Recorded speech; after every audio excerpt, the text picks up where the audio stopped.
অসম জাতীয়তাবাদী যুৱ ছাত্ৰ পৰিষদ লখিমপুৰ জিলা সমিতিৰ ১বিংশতিতম দ্বিবাৰ্ষিক অধিৱেশন হাৰমতিত আজিৰে পৰা অসম জাতীয়তাবাদী যুৱ ছাত্ৰ পৰিষদৰ লখিমপুৰ জিলা সমিতিৰ ১বিংশতিতম দ্বিবাৰ্ষিক অধিৱেশন আৰম্ভ। পুৱা পতাকা উত্তোলন, শ্বহীদ তৰ্পণ, সতীৰ্থক স্মৰণৰ লগতে ছাত্ৰ ছাত্ৰীসকলৰ মাজত কুইজ চিত্ৰাংকন প্ৰতিযোগিতা অনুষ্ঠিত হয়। আৰু ২২ তাৰিখে হ'বলগীয়া প্ৰতিনিধি সভাত কেন্দ্ৰীয় সমিতিৰ সভাপতি পলাশ চাংমাই আৰু সম্পাদক ৰাতুল বৰগোহাঁইও উপস্থিত থাকিব।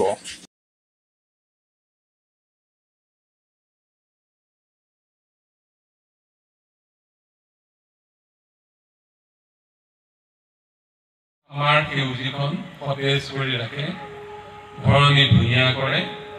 ঠিক তেনেকৈ অসম জাতীয়তাবাদী যুৱ ছাত্ৰ পৰিষদৰ আঞ্চলিক সমিতি সাধাৰণ সম্পাদক আমি চৰকাৰ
পাৰ্বত্য ব্যৱস্থা নথকাৰ ফলত অসমৰ কিমান সমস্যা আমাৰ মাজলৈ আহিছে, অসমখনে সেই কথা আমি মৰ্মে উপলব্ধি কৰিছোঁ।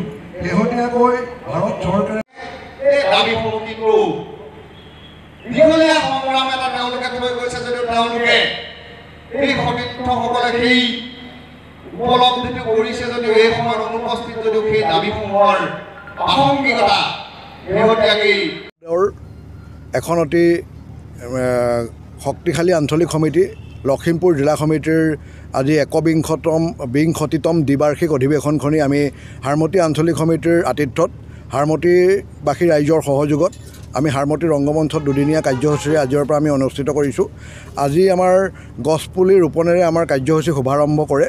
গছপুলি ৰোপণ কাৰ্যসূচীৰে আমাৰ আদৰণি সমিতিৰ সভাপতি অমৃত বৰুৱাদেৱ আৰু মুখ্য সম্পাদক ৰাজু পূৰ্তি ডাঙৰীয়া আৰু কাৰ্যকৰী সভাপতি আমাৰ বাবুল বৰাদেৱকে ধৰি এইসকল ব্যক্তিয়ে গছপুলি ৰোপণ কাৰ্যসূচীত অংশগ্ৰহণ কৰে।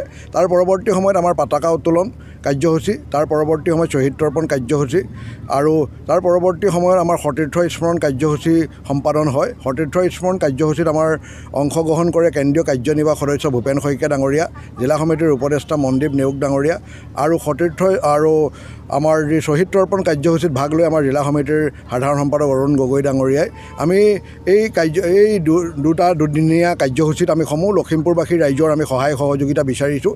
যিহেতু অসম জাতীয়তাবাদী যুৱ ছাত্ৰ পৰিষদে নিৰবিচ্ছিন্নভাৱে আজি জন্মলগ্নৰে পৰাই আজি অসম আৰু অসমীয়া জাতিৰ স্বাৰ্থত আমি মাত মাতি আহিছোঁ।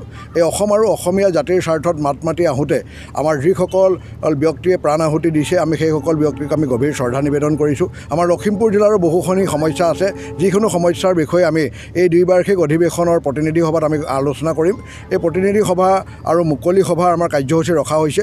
এই মুকলি সভা কাৰ্যসূচীত আমাৰ অসম জাতীয়তাবাদী যুৱ ছাত্ৰ পৰিষদৰ সন্মানীয় সভাপতি পলাশ চাংমাই ডাঙৰীয়া, সন্মানীয় সাধাৰণ সম্পাদক ৰাতুল বৰগোহাঁই ডাঙৰীয়া, সন্মানীয় মুখ্য উপদেষ্টা আমাৰ ৰাণা প্ৰতাপ বৰুৱা ডাঙৰীয়াকে প্ৰমুখ্য কৰি লখিমপুৰৰ আমি বিশিষ্ট ব্যক্তিসকলক এই অনুষ্ঠানলৈ নিমন্ত্ৰণ জনাইছোঁ। আমাৰ সাংস্কৃতিক সন্ধ্যা কাৰ্যসূচী থাকিব অহা কালিলৈ সন্ধ্যা, আৰু আজি আমাৰ কিছু সময়ৰ পিছতেই ছাত্ৰ ছাত্ৰীসকলৰ মাজত বিভিন্ন প্ৰতিযোগিতা প্ৰতিযোগিতা অনুষ্ঠিত হ'ব। বিশেষকৈ আমি কুইজ প্ৰতিযোগিতা ৰাখিছোঁ। কুইজ প্ৰতিযোগিতাটোৰ আমাৰ আঁত ধৰিব আমাৰ মুকুল ভূঞা ডাঙৰীয়াক আমি আঁত ধৰিবলৈ দায়িত্ব ন্যস্ত কৰিছোঁ। গতিকে আমি আশা ৰাখিছোঁ যে অসম জাতীয়তাবাদী যুৱ ছাত্ৰ পৰিষদৰ যি লখিমপুৰ জিলা সমিতিৰ একবিংশতম দ্বিবাৰ্ষিক অধিৱেশন আৰু প্ৰতিনিধি সভা হ'ব, এই প্ৰতিনিধি সভাত আগন্তুক আমাৰ 25 আৰু 26 বৰ্ষৰ বাবে এখন নতুন সমিতিও গঠন হ'ব। গতিকে আমি সকলো যুৱ ছাত্ৰ পৰিষদৰ প্ৰতিনিধিৰ পৰা আমি সহায় সহযোগিতা বিচাৰিছোঁ। আমি লখিমপুৰবাসী ৰাইজৰ পৰা সহায় সহযোগিতা বিচাৰিছোঁ যাতে আমি আগন্তুক 2 বছৰত জাতীয় সংগ্ৰামখন অধিক শক্তিশালী ৰূপত আমি আগবঢ়াই নিব পাৰোঁ।